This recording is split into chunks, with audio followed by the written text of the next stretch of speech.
Welcome to the channel. This is North Carolina Living, where we do all kinds of videos. Sometimes we're in the mountains hiking around. Sometimes we're in the backyard doing some garden projects. Today, I thought I'd do something a little bit different to kind of explain some of these latest garden videos I've been doing. I've been showcasing a lot of spring colors on Japanese maples, and I've got a ton of them. And my space looks very crowded and I have a lot spaced in here. But I wanted to kind of break down a little bit of my reasoning behind some of this and my plans for the future, because right now it's a little bit hard to see that vision. And this is kind of also for me to kind of document where I'm going with this and where I started. Gardening is always a work in progress. So I wish I could just snap my fingers and everything was done and I could show you guys a masterpiece, but it all starts somewhere. And today I wanted to kind of show a little bit of my vision.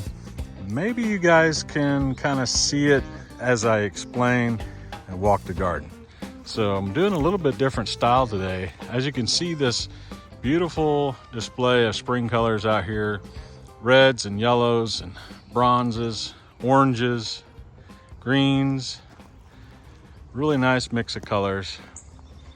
And I want to kind of start from this side of the garden and just kind of explain a little bit of what I have planned here. So as you can see, I have a lot of different cultivars of Japanese maples. Now with Japanese maples, not all of them have the same growth habits. There is an extreme diverse difference between all these different cultivars, and I'm playing off of those different characteristics and growth habits to allow myself to maximize the space that I have to get the most amount of plants in here. My future plans is to have this a beautiful space, well manicured, my maples pruned to fit their spaces, and just a lot of upkeep and preparation for this. But right now it's in the early stages, so you can't really see what I have planned for this. But this is a video I'm going to give it a little bit of my explanation and ideas for hardscapes and garden design as things progress. So come along with me here and we'll take a little bit of a walk. So this back section here, this is going to be eventually bedded out with a stone bed border that kind of meanders around some of these outer perimeter of the plants here. And then this would be mulched in or stoned in, something in that nature. I haven't really decided what's going to be that ground cover medium. It could be a ground cover plant. Haven't decided that, but this back corner section, my plans is to have a border bed that kind of meanders back here to the back. And this space that you see here is for the walkway to kind of walk in to the garden and view the trees as you're passing them by. You know, we'd have maples and conifers on both sides, and you could kind of find your way through the garden and enjoy all the different cultivars. I'll give you an example. So here I have, this is hot sauce. It's a very strong, heat tolerant, upright red Japanese maple. Is going to be a good sized tree, but around it I've got some dwarfs. This is a lace leaf called Sweet Lorraine, a beautiful reticulated lace leaf. And then I've got a snow sprite, a deodar cedar, and then behind it I've got a barberry and a dwarf pagoda holly. So you can kind of just see how that, you know, spacing, if you were doing all large uprights, would have to be significantly more in between. But when you pick the right plants around, then you can kind of cram things in together. Another good example would be right here. I've got a Makawa type and Jade Dragon here, which is another dwarf. So as I'm thinking about spacing in my garden, I'm thinking about color contrast and accent and shape, but also in size, so that I can maximize the most of my spaces and get as many beautiful plants in here as I possibly can without it feeling too overcrowded. Now, the other part of that is going to be that I have intentions on pruning a lot of my Japanese maples, not just allowing them to just grow however they grow.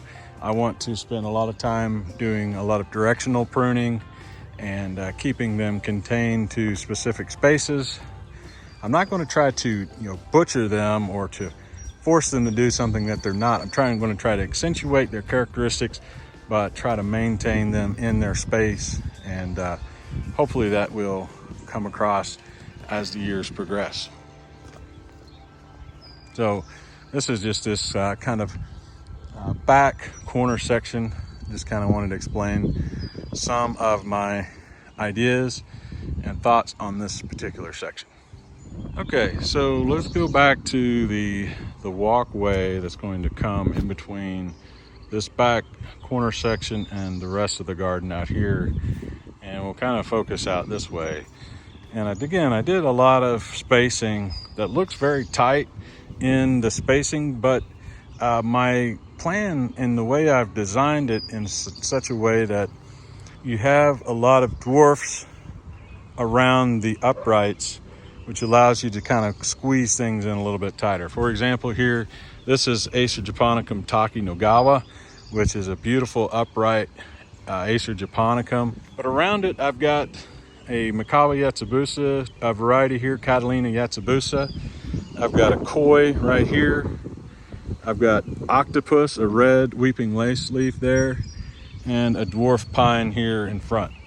So as you can see, there is a lot that's going on in this area, but I'm allowed to kind of squeeze in this space by putting a nice big upright here and then filling around it with smaller and dwarf varieties of plants. And then as you walk down through here, kind of played off the same thing here. And at some point I'll do an extensive walkthrough of each plant as I'm going. But today I'm just kind of giving you guys a quick overview of some of my garden ideas. And so if you see one in the video and you're like, man, what was that one? Ask me and tell me, hey, it was in minute such and such, and I'll try to name it for you. So as I'm walking this pathway to the back,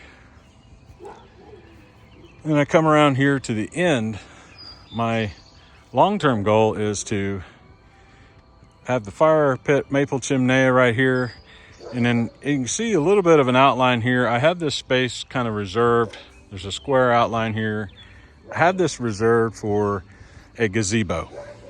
I would love to get something kind of in a Japanese styling. I don't know if that's going to be possible or not, but my plans is to try to either build or purchase a beautiful pagoda to come out here and sit, and it would be in the middle of all of these Japanese maples and be able to look 360 degrees and see each of these different cultivars as you're sitting out here in the gazebo. So I have this space kind of reserved. I'm not planting anything in this area. I'm planting around it, going to leave space for that particular project. And then, so along this back fencing here, I've got some cool metal art here that I had a friend of mine make that does some metal work, and it's Pinley Mobile Welding. Check them out on Facebook. He's got some really cool stuff that he's done, but got some nice little metal work here. Got the Rule Gardens, but in the back here, I've kind of created a line of plants that are a lot of like flowering shrubs as an accent. There's a native azalea there. just kind of going along this back fence to try to provide kind of a backdrop for a lot of what I have going on. So, and then once you're here, this would be kind of the view you would see from the gazebo once it's here. So I'm right here in the back, kind of middle of my garden, looking up at the house. All the maples completely surrounding this, where no matter where you're sitting in the gazebo, you're going to have a killer view of everything in the garden. So again, this is kind of just some general information, and I know you guys are probably watching these videos and not sure what I have going on, because there's a lot of plants and you're thinking, man, he's got them crammed in there. What's your spacing? I've had that question a lot. So hopefully this kind of clarifies some of that thought and wonder about, what do I have going on here and what are my long-term plans? So coming to this front of where the gazebo is going to sit, you have the maple chimenea, which is another awesome design and craft from Penley Mobile Welding. Zeb Penley is a really good friend of mine, super talented guy. He is an excellent welder, and I was able to give him the Japanese maple leaf design, and he was able to give those cutouts so when the fire is going in there, those things light up and create all kinds of amazing colors. Looks really, really nice. Anyway, so above and beyond this, from where the gazebo would sit, you have another open walkway that is going to come up through here. And again, my plan is to have some borders to create some edges around these different sections. And this is looking back to that far back corner where we just talked about earlier. And then all the cultivars, as you're walking, playing off each other in different arrangements of color, size, and texture. So really cool. I enjoy this sort of thing. I love Japanese maples individually, but my mind and the way I really enjoy my trees is I think of them in groupings. So I always think of 2 to 3 to 4 to 5 different cultivars that can play off of each other in colors and design kind of a grouping of trees rather than a single Japanese maple. So as you can see, there's a lot of different things going on with the different cultivars, and just kind of wanted to give you guys a little bit something different today, explaining my long-term goals for our garden here. All right, so I hope I haven't lost everybody who's watching with me just kind of rambling on about different garden ideas, but I wanted to try to get you guys to see the vision. Hopefully you can. If not, I apologize. It may just be kind of an empty attempt at something I can only see in my own mind, but I wanted to give you guys an opportunity to see what I'm working on. And then back here in the back, I've got another trail that leads out through this area here. And again, I've got all kinds of varying colors and shapes, different cultivars. This is one of my favorites here. This is Acer palmatum Shiguri Bateau. I mean, if you don't have that in your garden, you're missing out. This thing is absolutely phenomenal.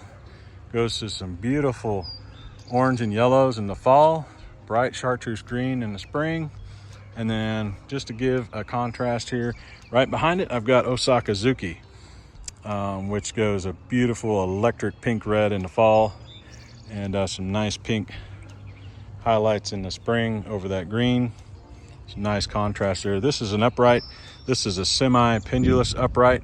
So you have some different heights variations going to be happening there. We've got a red lace leaf here, Orangeola. Another small dwarf red lace leaf here. This is red filigree lace. Really nice little cultivar there. And then again, this is going to be a walkway that's going to kind of lead you into this back corner section of the garden to be able to view those trees. And then also, as you're walking through here, you've got all of these different contrasts and shapes and colors and size. So you kind of come right here to this viewing portion of the garden, and I've got some dwarf conifers up front here, some nice variable colors, some upright japonicums. The big one back here is a dwarf. We've got Bronze Age here, nice little variegated kotobuki with some azaleas. Got the azalea back here. This is one I recently planted, a spider azalea, a Kurume azalea, shikaboo, I believe that is, Kurumo shikaboo. Anyway, and then back kind of in the back corner, we've got Usagumo way back there, big, going to be a nice big upright Acer pictum, really cool. Again, just playing off those colors and textures. So coming back around this, again, my plan is to make some borders to follow this walkway and kind of separate each section of the garden. And this is looking back over here where the gazebo will sit. And then as you kind of meander back through this trail, viewing all the different Japanese maples as you walk. And again, I tried to vary color, shape, and texture and size. And then we've got my wife's raised bed garden back here on the back with a lot of flowering plants along the border of the fence there. And then this walkway trail will lead you on up through the garden here and kind of show you, looking back as I walk backwards through this section, of what you would see in that part of the garden. So again, just wanted to give an overview of my ideas and long-term plans for the garden. Right now, I'm planting a lot of things, and it definitely, at times, I've had a lot of people question how overcrowded it is, and I can definitely understand that, but it's going to take a lot of work and maintenance to keep this the way that I have envisioned it. And so I'm looking forward to the years to come where I can kind of continue to progress and put in these different walking trails and hardscapes and bed borders to create defined spaces amongst all the plants that you see planted.